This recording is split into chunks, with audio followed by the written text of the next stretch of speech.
Assalamualaikum warahmatullahi wabarakatuh. Di sini kami akan mempresentasikan tentang materi laporan laba rugi komprehensif. Sebelum melanjutkan ke materi, alangkah baiknya kita mengenalkan nama-nama kami. Yang pertama yaitu Sinta Nuriyah Dwi Anggraini dengan NIM digit terakhir 085, Wanda Sofiul Fadila 208, Zulia Puspitasari 263, Sela Angelica Tata Wijaya 264, Nafiratul Muzayana 216, dan saya Fadila Amalina Abidin 218. Langsung saja kita memasuki materi yang pertama, yaitu menjelaskan laporan laba rugi komprehensif. Apa itu laporan laba rugi komprehensif? Laporan laba rugi komprehensif adalah laporan keuangan yang menunjukkan kinerja keuangan perusahaan secara lebih komprehensif daripada laporan laba rugi biasa. Laporan ini mencakup laba bersih, yaitu laba atau rugi dari operasi utama, serta penghasilan komprehensif lain yang meliputi keuntungan dan kerugian yang belum direalisasi, seperti perubahan nilai wajar aset keuangan yang diukur dengan nilai wajar melalui laba rugi lain. Tujuan laporan laba rugi komprehensif yaitu yang pertama, memberikan gambaran yang lebih lengkap tentang kinerja keuangan perusahaan, termasuk laba bersih dan penghasilan komprehensif lain. Yang kedua, membantu pemangku kepentingan seperti investor, kreditor, dan pemegang saham untuk menilai kinerja keuangan perusahaan secara keseluruhan. Yang ketiga, memberikan informasi yang lebih relevan tentang prospek keuangan perusahaan di masa depan. Selanjutnya, menjelaskan tentang materi Accounting Change and Error. Jenis perubahan akuntansi dibagi menjadi 4, yaitu yang pertama, change in accounting principle, yaitu perubahan prinsip akuntansi. Yang kedua, change in accounting estimates, yaitu perubahan dalam estimasi akuntansi. Yang ketiga, change in accounting entity, yaitu perubahan dalam pelapor entitas. Yang keempat, error in financial statement, yaitu kesalahan dalam laporan keuangan. Selanjutnya, change in accounting principle yang pertama yaitu perubahan prinsip akuntansi melibatkan perubahan dari satu prinsip akuntansi yang berlaku umum ke yang lainnya. Yang kedua, perubahan prinsip tidak diakibatkan oleh penerapan prinsip akuntansi baru. Yang terakhir, jika prinsip akuntansi sebelumnya tidak dapat diterima atau diterapkan secara tidak benar, maka perubahan ke prinsip akuntansi dianggap sebagai koreksi kesalahan. Ada pula perubahan dalam prinsip akuntansi dikelompokkan menjadi 3. Yang pertama, jenis perubahan akuntansi kumulatif atau periode berjalan. Yang kedua, tipe perubahan akuntansi retroaktif. Yang ketiga, jenis perubahan akuntansi prospektif. Penjelasan perubahan dalam prinsip akuntansi.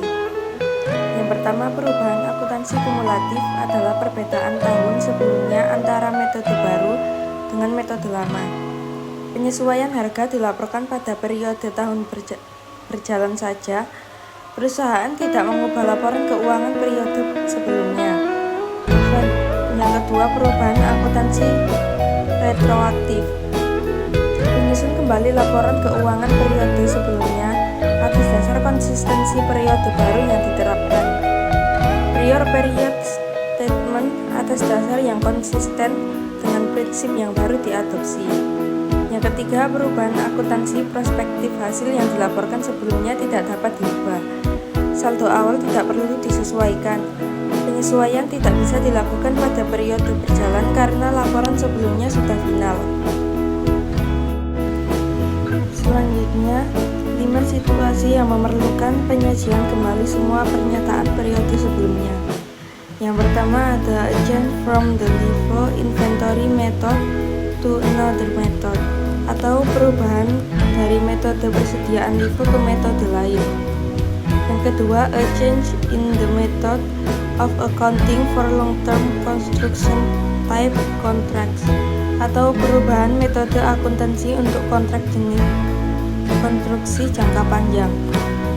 Yang ketiga, a change from org to the full cost method in extractive industry atau perubahan dari atau ke metode biaya penuh dalam industri ekstraktif atau menghasilkan bahan-bahan baku.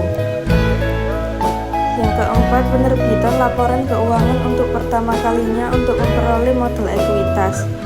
Yang terakhir ada pengumuman profesional yang merekomendasikan bahwa perubahan prinsip akuntansi diperlakukan secara retroaktif. Contoh perubahan akuntansi retrospektif. Yang pertama, diasumsikan PT ABC memakai metode LIFO atas akuntansi persediaannya. Pada tahun 2012, perusahaan beralih ke metode FIFO karena manajemen meyakini pendekatan baru tersebut menghasilkan pengukuran lebih akurat atas biaya-biaya persediaannya. Yang kedua, PT ABC memulai operasinya pada 1 Januari 2010. Pemegang saham menginvestasikan 100.000 pada PT ABC. Yang ketiga, PT ABC memakai metode LIFO untuk pelaporan keuangannya. Yang terakhir, semua penjualan, pembelian, dan beban operasi pada periode 2010 sampai 2012 berupa transaksi tunai dengan arus kas sebagai berikut. Selanjutnya, contoh transaksi kas yang terjadi. Posisi persediaan akhir dan harga pokok penjualan.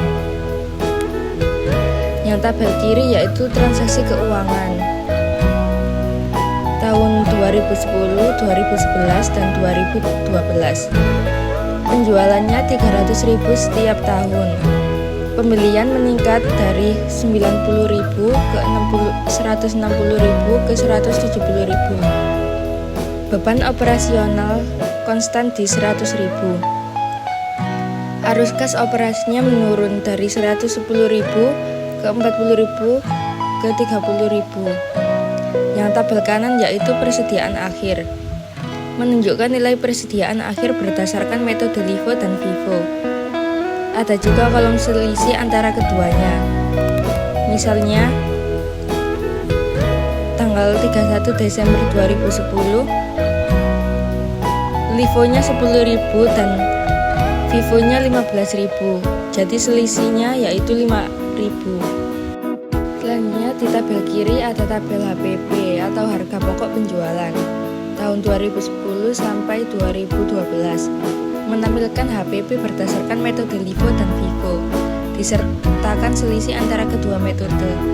Contohnya 2012, LIFO-nya 124.000, sedangkan FIFO-nya 110.000, maka selisihnya yaitu 14.000. Di tabel kanan, sama seperti yang sebelumnya, dan disisipkan ulang untuk memperkuat hubungan antara HPP dan arus kas. Selanjutnya yaitu ini ada dua tabel yang digabung. Yang atas yaitu persediaan akhir dan yang bawah yaitu HPP. Kedua tabel membandingkan metode LIFO dan FIFO, lengkap dengan kolom selisih untuk masing-masing tahun. Selanjutnya, langkah pembuatan laporan perubahan retrospektif. Yang pertama, simulasikan dari kedua metode yang lama dan yang baru ke dalam neraca dan laba rugi. Yang kedua, pencatatan perubahan prinsip akuntansi yang telah disimulasikan. Yang ketiga, melaporkan perubahan tersebut ke dalam catatan atas laporan keuangan dan laporan perubahan laba di tahun kumulatif. Reporting a change in estimate. Change in estimate harus ditangani secara prospektif, yaitu tidak ada perubahan yang harus dibuat dalam hasil yang dilaporkan sebelumnya. Jadi, awal tidak perlu disesuaikan dan tidak ada usaha untuk menyusul atau catch up periode sebelumnya. Contoh perubahan estimasi meliputi piutang tak tertagih, keusangan persediaan, umur manfaat, dan nilai sisa aktiva. Reporting a change in entity. Laporan dari entitas yang berbeda harus dilaporkan dengan menyatakan kembali laporan keuangan yang disajikan selama periode sebelumnya, guna menunjukkan informasi keuangan bagi entitas pelaporan yang baru selama semua periode. Contoh perubahan entitas pelaporan adalah menyajikan laporan konsolidasi untuk menggantikan laporan perusahaan individual, mengubah anak perusahaan yang terdiri dari kelompok perusahaan di mana laporan supporting the correction of an error. Contoh dari kesalahan akuntansi yang pertama, perubahan dari prinsip akuntansi yang tidak berlaku umum ke prinsip yang berlaku umum, atau case basis ke accrual basis. Yang kedua, kesalahan matematis yang diakibatkan oleh penjumlahan, pengurangan, dan sebagainya. Yang ketiga, perubahan estimasi karena estimasi dibuat dengan tidak jujur. Contohnya, penggunaan tarif penyusutan yang tidak realitas. Yang keempat, kelalaian dan penggunaan fakta yang tidak benar. Yang kelima, klasifikasi biaya yang tidak tepat sebagai beban dan bukan sebagai aktiva serta sebaliknya. No divergence for James. Yang pertama, biaya politik. Contohnya, perusahaan melaporkan laba rendah serikat pekerja tidak akan meminta kenaikan gaji. Yang kedua, struktur modal. Perusahaan dengan rasio tinggi terhadap ekuitas maka akan cenderung memilih metode akuntansi yang bisa menaikkan laba bersih. Yang ketiga, pembayaran bonus. Yang keempat, memperlancar laba atau konsistensi perolehan laba. Lalu ada error analysis in general. Perusahaan tidak mengkoreksi kesalahan yang ditemukan yang tidak memiliki dampak signifikan terhadap penyajian laporan keuangan. 3 pertanyaan yang harus dijawab dalam analisis kesalahan yaitu: yang pertama, kesalahan jenis apa yang terjadi, lalu ayat jurnal apa yang diperlukan untuk koreksi kesalahan, dan juga bagaimana laporan keuangan dinyatakan kembali setelah ditemukan kesalahan. Selanjutnya ada type of error. Error can occur in following financial statement: balance sheet, income statement, balance sheet and the income statement, and error can be counterbalancing atau kesalahan yang saling menyeimbangkan, dan non-counterbalancing atau kesalahan yang tidak saling menyeimbangkan. Counterbalancing error. Apakah pembukuan telah ditutup atau belum selama periode di mana terjadi kesalahan? Yang pertama, jika pembukuan sudah ditutup, maka jika terjadi kesalahan telah saling diseimbangkan ayat jurnal yang diperlukan. Lalu jika kesalahan belum saling diseimbangkan, diperlukan ayat jurnal untuk penyesuaian R atau E. Yang kedua, jika pembukuan belum ditutup, maka sudah diseimbangkan dan perusahaan memasuki tahap kedua, perlu jurnal untuk koreksi periode berjalan dan juga menyesuaikan saldo laba ditahan. Lalu ada juga hubungan laporan equity. Laporan perubahan ekuitas. Laporan ekuitas adalah laporan keuangan yang menunjukkan perubahan ekuitas pemilik selama periode tertentu. Laporan ini mencatat saldo awal ekuitas, penambahan dari laba bersih dan kontribusi modal, serta pengurangan akibat rugi bersih dan penarikan oleh pemilik. Hasil akhirnya adalah saldo akhir ekuitas yang mencerminkan klaim pemilik atas aset perusahaan setelah dikurangi semua kewajiban. Fungsi utama laporan perubahan ekuitas. Yang pertama, menunjukkan sumber perubahan modal pemilik. Yang kedua, memberikan informasi tentang kebijakan distribusi laba atau dividen. Yang ketiga, menggambarkan hubungan antara laba komprehensif dan komponen ekuitas. Dan yang terakhir yaitu memberi pemahaman mengenai kekuatan modal dan kemampuan perusahaan mempertahankan keuntungan. Baik, selanjutnya yaitu ada mengapa perubahan ekuitas terjadi. Nah, di sini ada beberapa faktor mengapa perubahan ekuitas itu terjadi. Yang pertama yaitu adanya kenaikan sektor modal, baik modal yang berasal dari laba maupun adanya pengeluaran modal saham atau tambahan investasi dari pemilik perusahaan yang mengakibatkan modal kerja akan bertambah. Yang kedua yaitu adanya pengurangan atau penurunan aktiva tetap yang diimbangi dengan bertambahnya aktiva lancar karena adanya penjualan aktiva tetap maupun melalui proses depresiasi. Dengan begini modal kerja akan bertambah. Lalu yang ketiga ada penambahan hutang jangka panjang baik dalam bentuk obligasi, hipotek, atau hutang jangka panjang lainnya yang diimbangi dengan bertambahnya aktiva lancar, maka modal kerja akan bertambah. Yang keempat yaitu perusahaan menderita kerugian, baik kerugian normal maupun kerugian eksidentil, maka kerugian tersebut akan mengurangi modal kerja. Yang kelima yaitu adanya pembentukan dana atau pemisahan aktiva lancar untuk tujuan-tujuan tertentu dalam jangka panjang, maka hal ini akan mengurangi modal kerja. Yang keenam yaitu adanya penambahan atau pembelian aktiva tetap. Hal ini tersebut akan mengurangi modal kerja. Dan yang terakhir yaitu pengambilan uang atau barang yang dilakukan oleh pemilik perusahaan untuk kepentingan pribadi.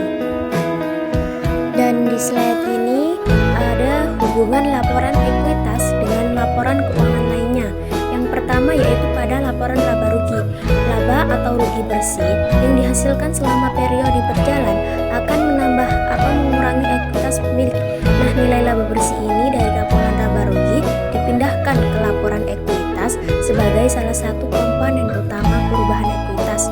Yang kedua yaitu ada laporan posisi keuangan atau laporan neraca, yaitu saldo akhir ekuitas dari laporan ekuitas ini akan ditampilkan pada bagian ekuitas di neraca.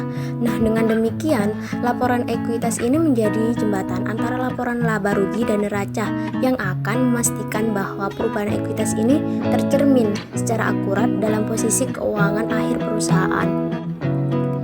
Yang ketiga yaitu ada laporan perubahan ekuitas. Nah, pada laporan perubahan ekuitas ini merupakan rincian perubahan setiap komponen ekuitas selama satu periode, sehingga laporan ekuitas di neraca ini merupakan hasil akhir dari laporan perubahan ekuitas. Lalu yang keempat yaitu ada laporan arus kas. Nah, pada laporan arus kas ini mencatat transaksi kas yang secara langsung mempengaruhi ekuitas seperti penerbitan saham baru, pembayaran dividen, atau penarikan modal oleh pemilik. Juga tercermin dalam laporan arus kas, terutama pada bagian arus kas dan aktivitas pendanaan. Pada transparansi dan akuntabilitas ini, hubungan antar laporan ini memastikan tidak ada data yang terlewat, sehingga seluruh perubahan ekuitas ini dapat ditelusuri sumbernya. Yang kedua yaitu ada analisis kinerja. Nah, pada analisis kinerja ini, investor dan manajemen dapat menganalisis bagaimana laba, dividen, dan transaksi modal ini mempengaruhi posisi ekuitas. Lalu yang ketiga ada pengambilan keputusan. Pada pengambilan keputusan ini, informasi ekuitas yang akurat itu sangat penting untuk keputusan investasi, pembagian dividen, dan penilaian kesehatan keuangan perusahaan. Oke, selanjutnya ini ada beberapa hal yang ada di laporan perubahan ekuitas. Yang pertama yaitu modal awal. Nah, modal awal ini merupakan saldo pada awal periode pelaporan komparatif sebagaimana tercermin dalam laporan posisi keuangan periode sebelumnya. Selanjutnya juga ada modal investasi pemilik, yaitu jumlah modal yang berasal dari pemilik sepanjang satu periode akuntansi.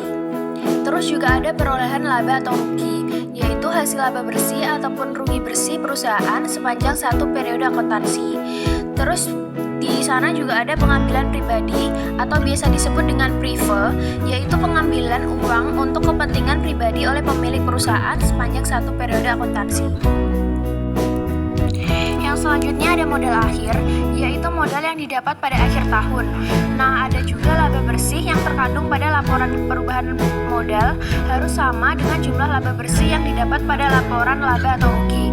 Selanjutnya ada pengaruh perubahan kebijakan akuntansi, yaitu penyesuaian yang diperlukan pada cadangan pemegang saham di awal periode pelaporan komparatif untuk menyajikan ekuitas awal ke jumlah yang ditentukan pada kebijakan akuntansi baru. Terus ada juga pengaruh koreksi kesalahan periode sebelumnya. Nah, efek koreksi kesalahan ini pada periode sebelumnya itu harus disajikan secara terpisah sebagai bentuk penyesuaian. Selanjutnya ada saldo yang disajikan kembali. Nah, ekuitas yang dapat diberikan kepada pemegang saham pada awal periode komparatif setelah penyesuaian sehubungan dengan perubahan kebijakan akuntansi dan koreksi kesalahan periode sebelumnya. Terus juga ada dividen. Nah, dividen ini merupakan pembayaran dividen yang dikeluarkan atau diumumkan selama periode tersebut harus dikurangkan dari ekuitas pemegang saham. Ada juga perubahan dalam cadangan evaluasi, yaitu keuntungan dan kerugian evaluasi yang diakui selama periode tersebut harus disajikan. Nah, yang selanjutnya itu ada contoh laporan perubahan ekuitas. Nah, di dalam gambar itu ada contoh dari PT Amelia Merchandise untuk tahun yang berakhir pada 31 Januari 2018. Nah, sesuai pada gambar itu ada modal awal per 31 Desember 2017 itu sebesar 293.560.000. Terus untuk modal tambahan untuk tahun yang berakhir pada 31 Januari 2018 itu sebesar 100.600.000.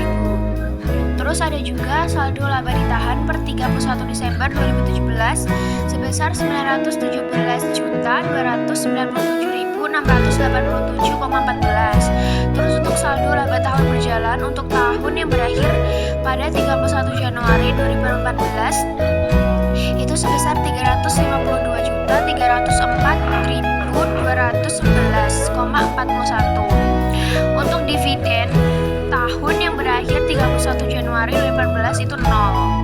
Nah, jadi total dari saldo laba ditahan per 31 Januari 2014 itu sebesar 1.291.898,55. Nah, hasil saldo laba ditahan per 31 Januari 2014 itu ditambah dengan total modal awal ditambah modal tambahan.